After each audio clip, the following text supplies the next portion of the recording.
ਤੁਹਾਨੂੰ ਪੁੱਛਾਂ ਤਾਂ ਚਾਲ ਨਹੀਂ ਨਾ ਨਹੀਂ YouTube ਨਹੀਂ ਜਾਣਦਾ ਪੁੱਛ ਲੈ ਸਾ ਪੁੱਛਣਾ ਕਾਰੀ ਸਾਹਿਬ ਜੀ ਆਪਾਂ ਉਹ 11 ਕਿੱਲਿਆਂ ਤੇ ਜਾਣਾ ਹੈ। ਕਿਹੜਾ ਦਾ ਉਹ ਜਿਹੜੇ ਆਂਦੇ ਜੱਟ ਦੇ ਨੇ ਹਾਂ ਉਹ ਆਪਾਂ ਜਾਣਾ ਮੌਕੇ ਤੇ ਜੀ ਇੱਕ ਹੋਰ ਬੰਦੇ ਨੇ ਵੀ ਆਵਾਜ਼ ਦਿੱਤੀ ਹੈ ਹਾਂ ਕਿ ਉਹਦਾ ਨਾਮ ਕੀ ਜ਼ਫਰ ਹੈ ਉਹ ਉਹਦੇ ਚ ਨਾ ਜ਼ਫਰ ਵਾਲੇ ਚ ਰੋਲ ਹੈ ਕਾਰੀ ਸਾਹਿਬ ਕਿਹੜਾ ਜ਼ਫਰ ਜਿਹੜੇ ਜ਼ਫਰ ਵਾਲਾ ਰੋਲ ਹੈ ਨਾ 11:30 ਹਾਂ ਜਿੱਥੇ ਨੇ ਉਹ ਹੈ ਜੱਟ ਹਾਂ ਠੀਕ ਹੈ ਬਾਬਾ ਮਰ ਗਿਆ ਨਾ 2 ਕਿੱਲੇ ਬਾਬੇ ਦਾ ਨਾਂ ਹੈ ਉਹ ਮੈਂ ਕੁੜੀਆਂ ਚਲਾ ਗਿਆ ਉਹਦਾ ਫਰਦ ਨਾਮ ਬਾਬੇ ਕਰਾ ਦਿੱਤਾ ਮੈਂ ਬਾਬੇ ਨੂੰ ਮਿਲਿਆ ਹਾਂ ਜ਼ਫਰ ਨੂੰ ਮਿਲਿਆ ਯਾਰ ਮੈਂ ਬਾਬੇ ਨੂੰ ਫਰਦ ਮਿਲਿਆ ਮੈਂ ਉਸ ਮੁੰਡੇ ਨੂੰ ਮਿਲਿਆ ਜਿਹਦਾ ਨਾਂ 3 ਵਾਰੀ ਮਿਲਿਆ ਤੂੰ ਪਾਰਟੀ ਵੀ ਲਾਈ ਸੀ ਜਿਹੜਾ ਲਿਆ ਨਾ ਇਹਦਾ ਕੱਪੜੇ ਦਾ ਇਹਨੂੰ ਮੋ ਇੱਕ ਪਸੋ ਕਿੰਨੇ ਸਾਹਿਬ ਉੱਥੋਂ ਤੁਰੇ ਆ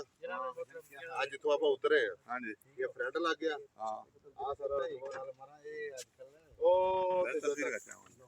ਉਹ ਨਾ